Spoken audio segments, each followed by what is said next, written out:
Women Worldwide with Deirdre Breckenridge introduces incredible stories shared by women across the globe who have experienced the great heights of success and, at times, the agony of defeat. With a vision to impart wisdom and advice on how to tackle barriers and soar to new heights, the show uncovers different perspectives to help you find your inner strength and to power up your own voice so you can excel in life. Welcome to Women Worldwide. I'm your host, Deirdre Breckenridge. We're going to kick off this episode with a discussion about money.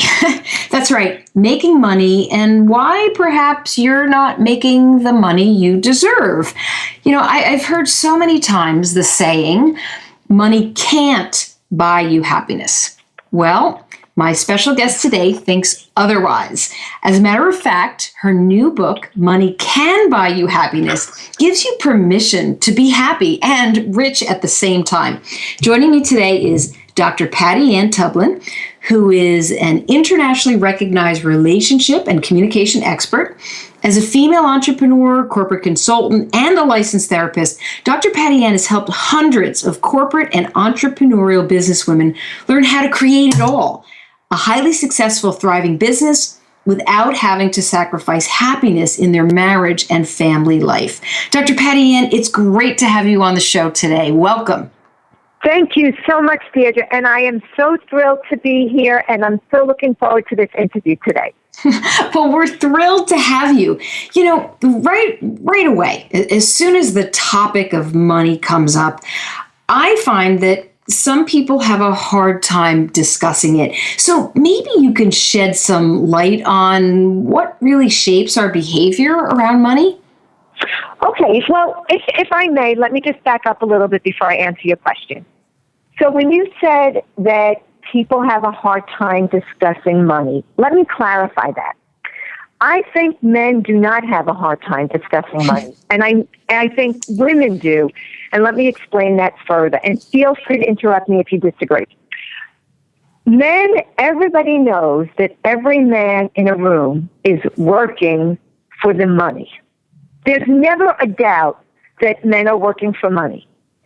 But women, for some reason, are embarrassed, ashamed, or think they're not allowed to be working for the money. Women are working to make the world better and to save the world and to save the whales and to, do good and to take care of people and all these wonderful things. But that's not mutually exclusive to making money. So I think it's important that we have that mindset in our head, and I'm sure most of the men and women on the call are listening, because these men are married to these women, and they say to me, can you please talk to my wife? I know she's underpaid. So, and men just don't get that, because they have no qualms with saying, I'm absolutely working for money, I'm going to get the biggest bang for my buck, and if I don't, I'm going to leave. So Dr. Ann, can I just ask you to even clarify further? Do you think, let's take a woman in her close circle of female friends. Do you think a woman will talk to other women about money, but won't talk to men, or is it just won't talk to anyone? Women will not admit to other women, and sometimes not even to themselves, that they're ambitious and that they want to make as much money as possible.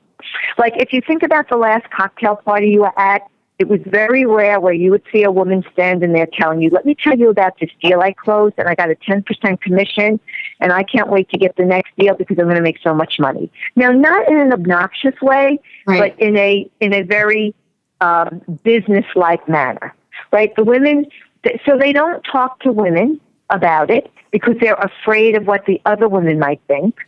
But it really starts with that look in the mirror, because they won't admit it to themselves. Here's proof. The nursing and teaching professions historically are female professions.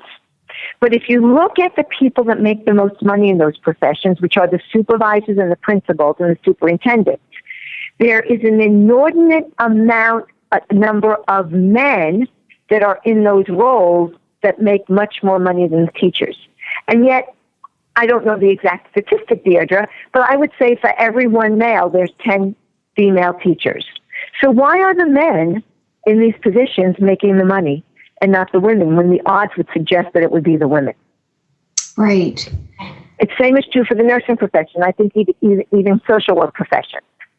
You know, I my entire career, I tell people both professionally in the corporate environment, doing professional speaking and giving workshops and seminars on communication and relationship skills.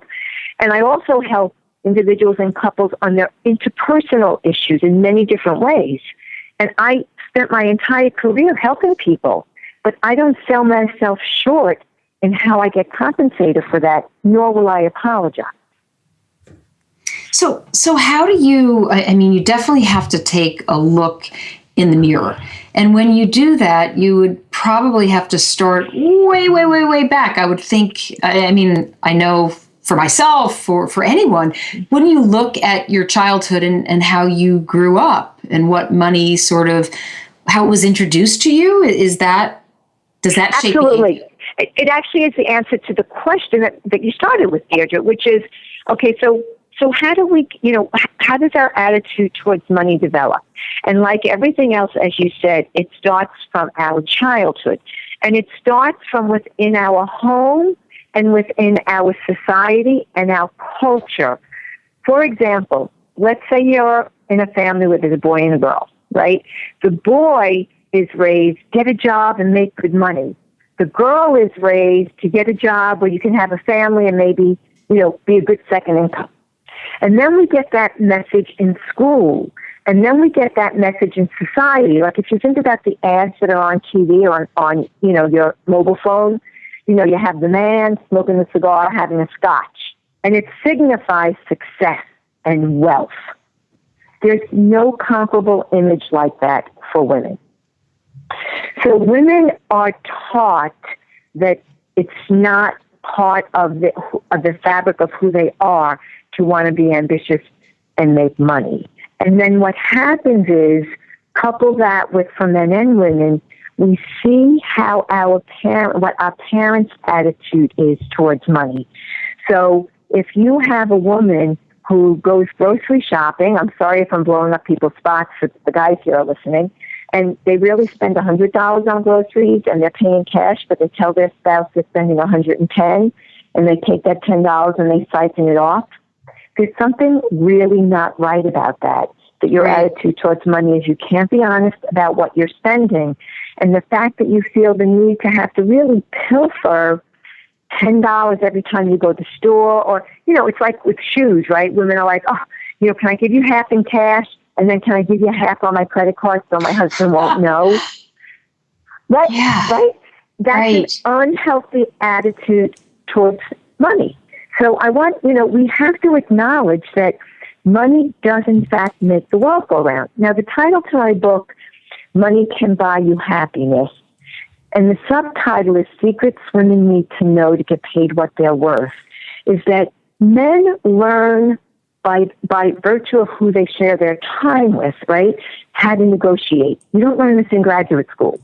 Women, because they don't talk about money and salary, women don't know some of the basic skills of negotiating because nobody's ever talked to them about it.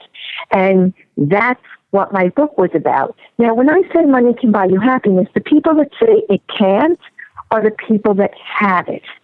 And what I mean by money can buy you happiness is at a certain level, if you can afford a nice vacation to take care of some stress, if you can afford to go out to dinner once in a while or to have takeout, that will increase your happiness because we know that when we are stressed, our happiness goes down. And what's one of the number one things that keep people up at night worrying about? Not having enough money to put their kids through college, to maybe fix their car, to retire. So when you have more money, you have less stress, and that increases your happiness. And it really can't be argued with. I'm not talking about the amount of money to buy a Lear jet. No, it's about experiences. Money to be comfortable and to experiences, Deirdre, and also to give you choices. We all want choices in our life, right? That's why when you go to the grocery store, you have an aisle filled with cereals. You have an entire aisle. I think there's 100 cereal choices. We want choices. Yeah, I mean, eliminates the we all stress. want choices. And Right. so are these choices based on our personalities, our financial personalities? You talked about financial personalities in the book. So, yeah, would you elaborate on that? Sure. Basically, if you think about it, we know this inherently about ourselves, and if we don't, we can ask the people closest to us because they'll know. Are we a spender or a saver? Right? So when you make choices, you'll make choices based on, I don't care how much I spend, or I don't want to spend money on that. I'd rather make a different choice. Right. It's almost like, they say the car somebody drives tells you a lot about who they are. And this is certainly before leasing, right? Anybody can almost lease a car. But, basically a car has four wheels, and all it needs to do is to get you from point A to point B. Right. But the type of car you drive says a lot about how you view yourself and how you want people to view you. So many times if we're a spender or a saver, it goes into what we want people to see about who we are and our status. And then the saver, it might be very different, but it might not have to do with, I don't want people to see what I have, but it might come from an insecurity of, I went bankrupt once and I never want to go bankrupt again. So I have to hold on to this for dear life to the point, though, where you can enjoy the money. So it's a balance, and it really comes to your discretionary money, right? We all have fixed costs, but we all have X amount, hopefully, that is our play money. What you do with that play money says a lot about who you are as a person and what money represents to you. Are you a spender or are you a saver? Do you look at money as power over somebody or a way to control them? Back when the dinosaurs ruled the world and women stayed home and men worked, the men would give the wives an allowance. Well, that's control, right? And even today now, sometimes women allow that. But it means so much than just what you're going to do with it. It's what it represents to you. Is it power? Is it control? Is it love? Do you lavish people with gifts? Because in a way, you're trying to buy their love. So that's what I mean by your money personality. That's really interesting. I immediately thought about the cars we have as a family. We're all Volvo, so we're very safe and practical. Exactly. That's exactly right, because it has the steel cage. That was the first car that I had with my twins, because they were born preemies and they were very sick, and we found out that they had the steel cage in it. We said, you know what, we're going to go with the safety. Absolutely. And we're still, we have 4 kids. They're adult kids. We stuck with Volvo. So that's really interesting.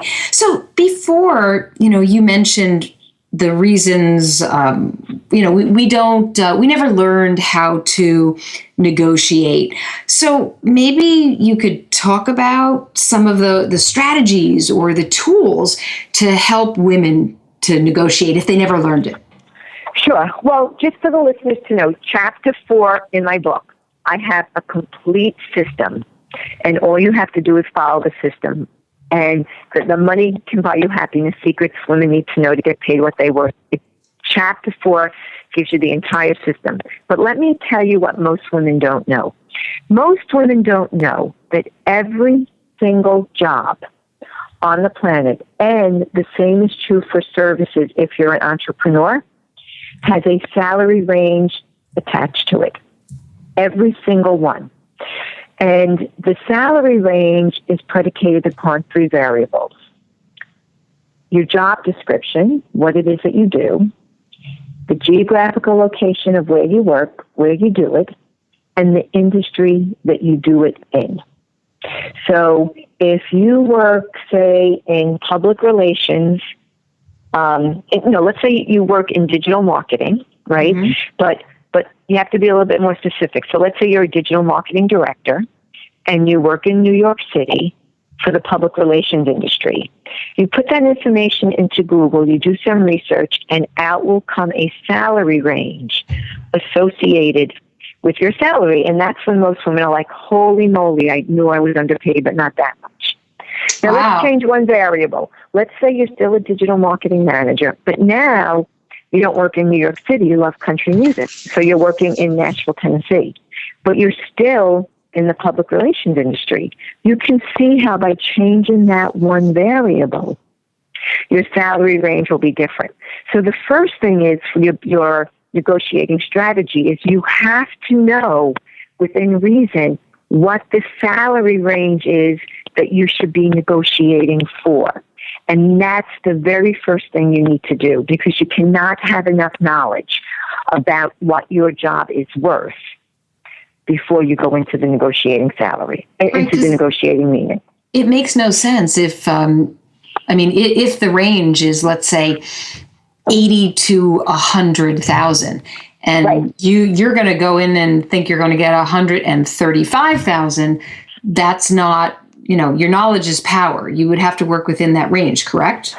Exactly. And now within that, and, I show you how to rewrite your job description. Within that, what you're doing with the range is you're getting away from, well, we're paying you 50,000. Now you want, an X, you're getting away from the 2%, 5%, 10% increase, right? People say, oh, we gave you 10%. Yeah. What more do you want? No, but that's not the range that this job calls for. And I actually just had a client who just negotiated a 30% range increase using the strategies, and got some other perks as well. And they kept saying to her, well, nobody in this industry, nobody in this company gets that. We give you work-life balance and blah, blah, blah, blah, blah. And she said, well, then if I don't get that, and she already had another offer on the table, of course. And lo and behold, that they came up with it in the budget? Oh, they did. She did. She did, because she was serious. It was based on facts. What women tend to do is they say, I need more money because I want to go on vacation. I need to buy a car. I got to put my kids through college. That has nothing to do with what your job is worth, right? The employer and the employee relationship is that you get paid X amount of dollars for a service that you provide for us. Nobody cares about your personal problems. And men somehow innately know that. Men are like, I did this, I did this, I did that. This is what it's worth. And now you can back it up when you've done your research. And then you also, nobody does two jobs the same way. Everybody has a different work ethic, right? So people say, well, right. The person next to you, nobody else gets paid that. Quite frankly, you don't care about that. Maybe you took more classes, or maybe, you've learned some cutting edge strategies that increased the bottom line, or you supported a group that increased the bottom line if you're not in a position that has a bottom line attached to it.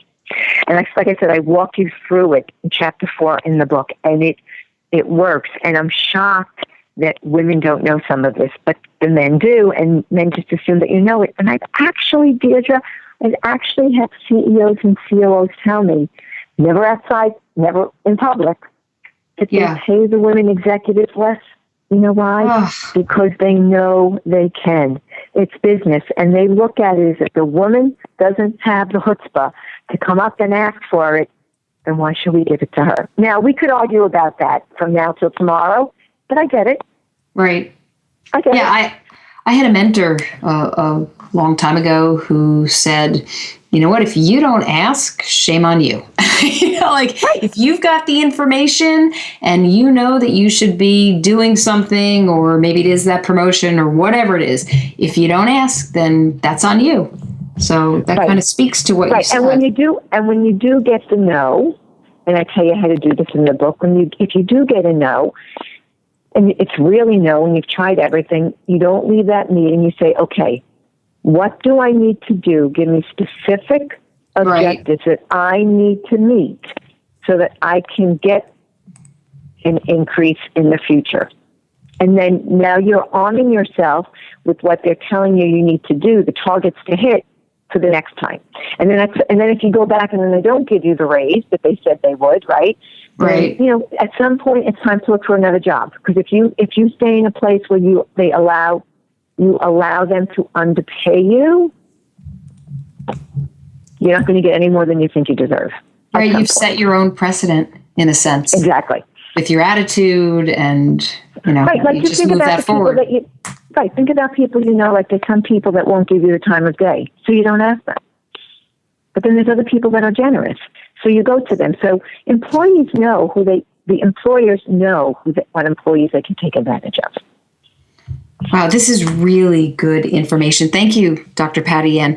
I've been chatting with my special guest, Dr. Patty Ann Tublin, author of the new book, Money Can Buy You Happiness. In the next segment, Dr. Patty Ann will discuss how your financial health affects the relationships around you. You have been listening to Women Worldwide with your host, Deirdre Breckenridge. Segment 2 is coming right up.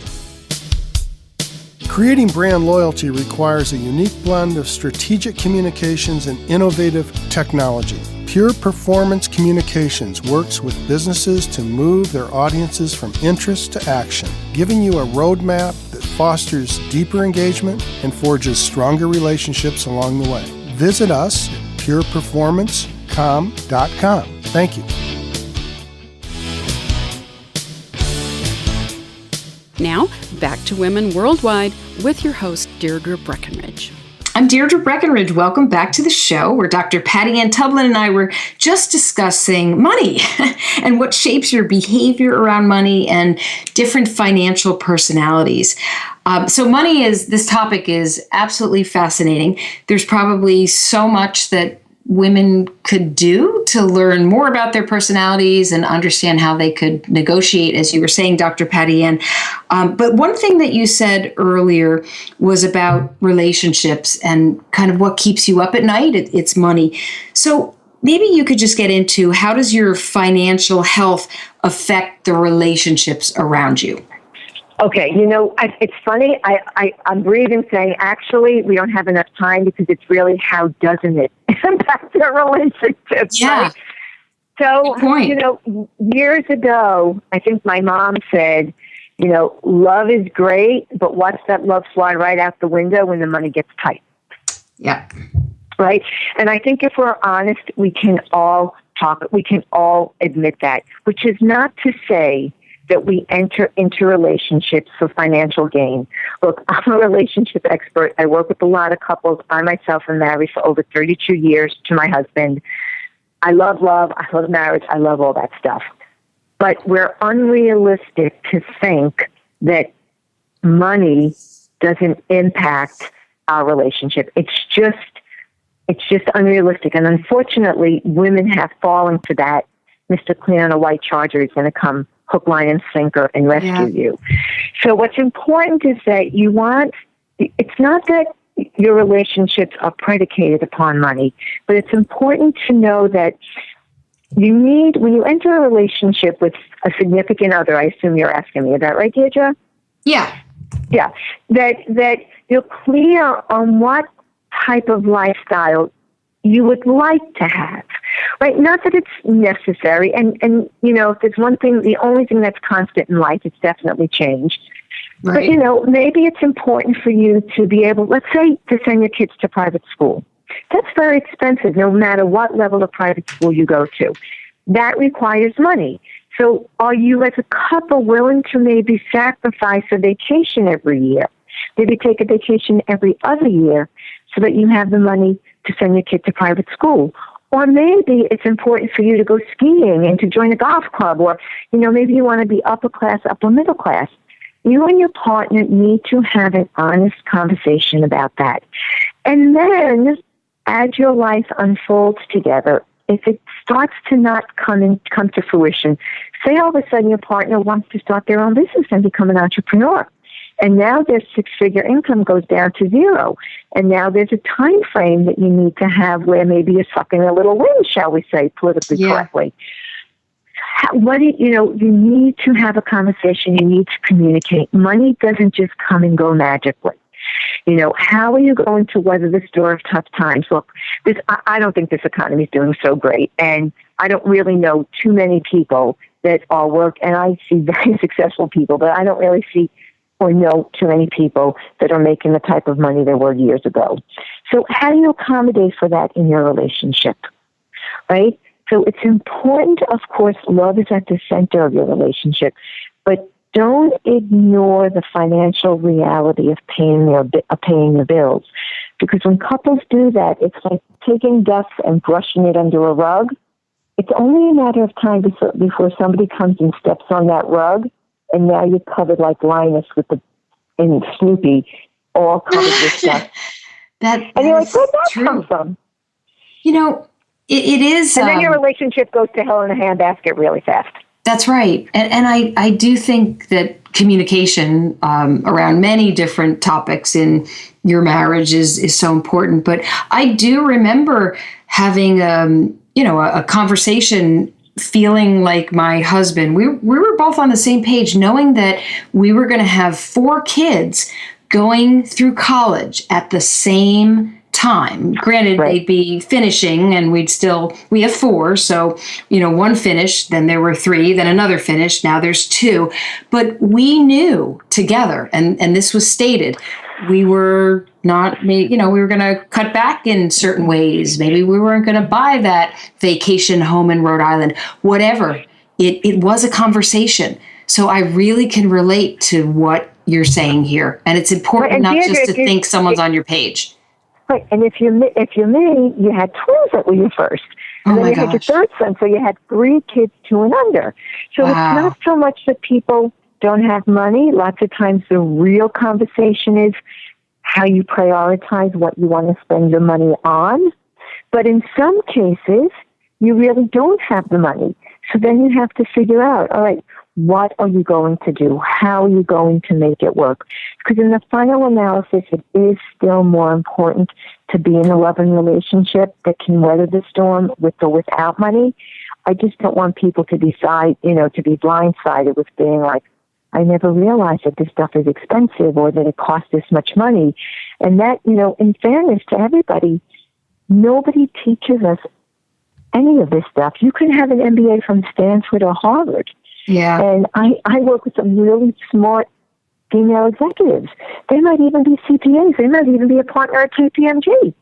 And they don't have a budget, or they are in debt in their personal life because they don't take that personal responsibility. They don't look at it. It's like, the shoemaker's kid that has a hole in their shoe. Yeah, and you hear that far too often. Okay, so eyes wide open, definitely, and this piece of communication. But you just hit a word that, a lot of people, I don't know if it scares them, it's the budget. And having the monthly budget. You really brought this out in your book, and I think that is super helpful because I thought it was one of the best budget breakouts I've ever seen. So maybe you could talk about the monthly budget and Sure. its importance and how you can move forward with one successfully. Okay. So chapter 6, the last chapter in the book, and I have so many downloads so people can just put in links and click, where they can just write all over the book. Here's the thing about a budget. A budget, what a lot of people do is they look at a budget and it's, oh my God, it's the what I can't do list, right? So who the heck wants to do that? I can't do this, I can't do that. Yeah. And the mistakes that people make with either a monthly or probably a yearly budget is what you should start with. Is it's like when people go on a diet and they say, all right, I'm going to lose 20 pounds in 2 months. The problem there is that's an unrealistic goal. Nobody's going to lose 20 pounds in 2 months. And then you realize the goal's not working, and then you just throw it out the window, and the next thing you know, you're eating donuts and potato chips. Yeah. So when it comes to a budget is not supposed to deprive you so you can't do everything you want. A budget is supposed to be something that's realistic, that lets you do some of the things that you want, not all of the things you want. And I think if we keep that goal in mind, it will help us set a realistic budget. So what you have to do is, I say, to take a year, not a month, take a year, and put out on a spreadsheet all your fixed costs. And I'll tell you why it's not a month. What is it? Every quarter you have automobile insurance or maybe life insurance, that kind of stuff, right? So that's not going to show up every month. That might show up a couple of times a year. So that's why I want a year. Right. You put in the mortgage, you put every fixed cost, whatever like clockwork you have to pay every year. And most people know what that is. Then you say, okay, what's discretionary? Now, here's where it gets tricky. Are your mani-pedis discretionary or are they necessary? And only you can decide that. Is the golf game necessary or discretionary? And then based upon how you view those non-fixed costs, that's how you create your budget. Because maybe now you realize, wow, my manicure pedicure has cost me $200 a month. So that's $2,200 a year. Guess what? That's the vacation I wanted to take that I thought I couldn't afford. So that now you have a conversation. But everything in the budget has to be accounted for before there's anything left over, including your car payment. Maybe you realize, you know what? I really shouldn't have bought that Beamer. It's too much money. So maybe I'll trade it in and I'll get a car that costs me less. So it allows you to see what you have, and then it allows you to prioritize or to see where you need to save or where you're going over budget. But you have to include in that, maybe you want to go out to dinner or go to the movies. It's not an austerity budget where you can't do anything. It just gives you a budget where you can do some things. And it's so important that you set that realistic goal, and then it really will make all the difference. Did I answer your question, Deirdre? Yes, it does. It begs another question.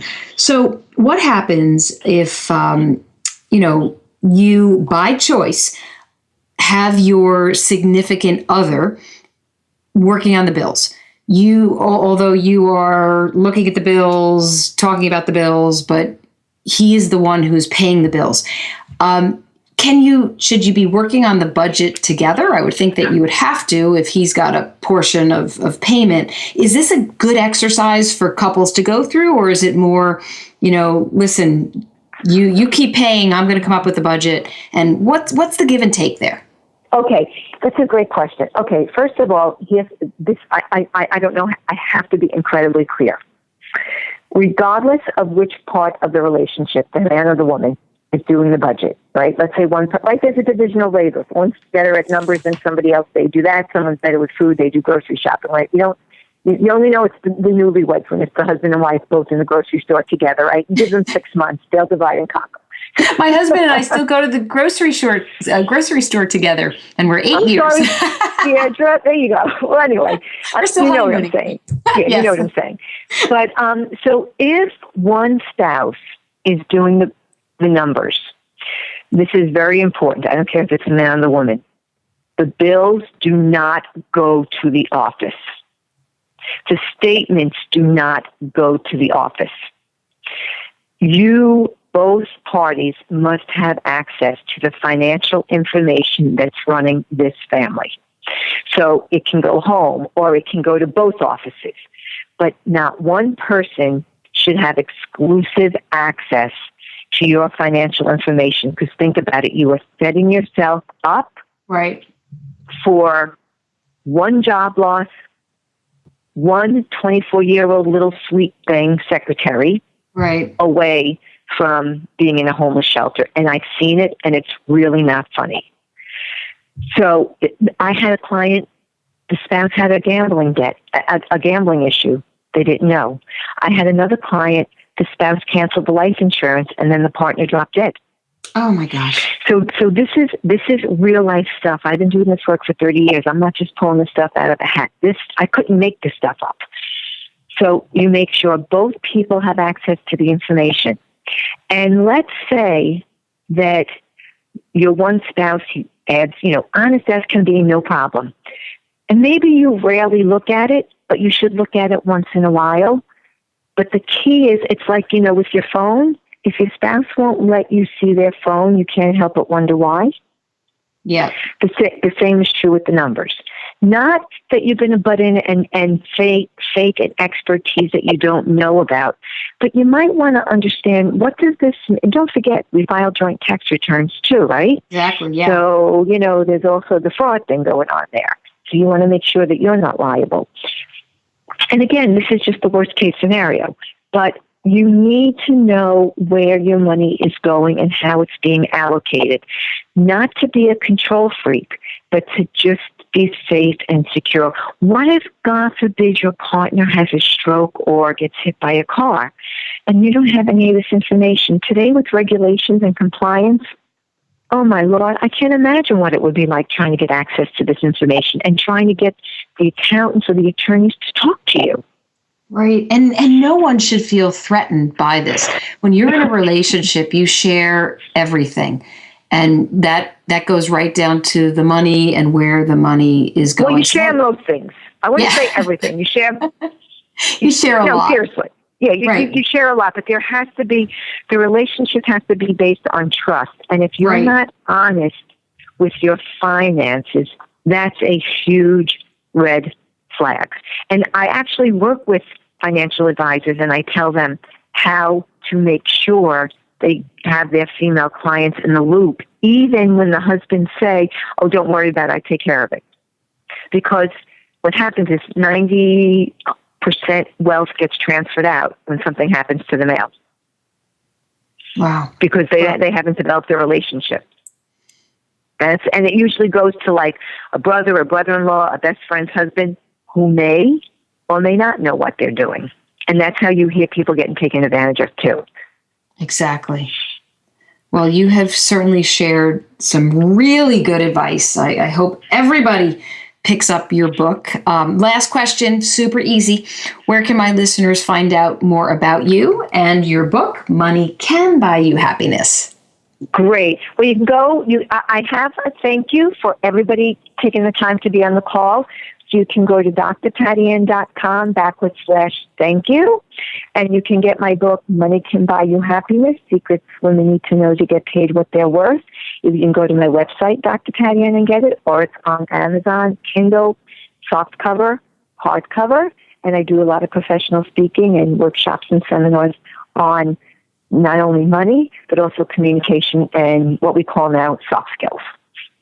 Well, Dr. Patty Ann, you are amazing. Thank you very much for sharing your insights. We learned a lot from you today, so you can come back anytime. We should be talking about money much more. So thank you. Thank you so much. You're welcome. I also want to thank all of you for tuning into Women Worldwide. Until our next episode, stay focused, energized, and feeling empowered. Thank you. You have been listening to Women Worldwide with Deirdre Breckenridge, brought to you by Pure Performance Communications on thesocialnetworkstation.com. You can reach Pure Performance at www.pureperformancecom.com. Women Worldwide is produced by SNI, and the opinions of the hosts and guests do not necessarily reflect those of Social Network Intermedia, LLC, or the Social Network Station.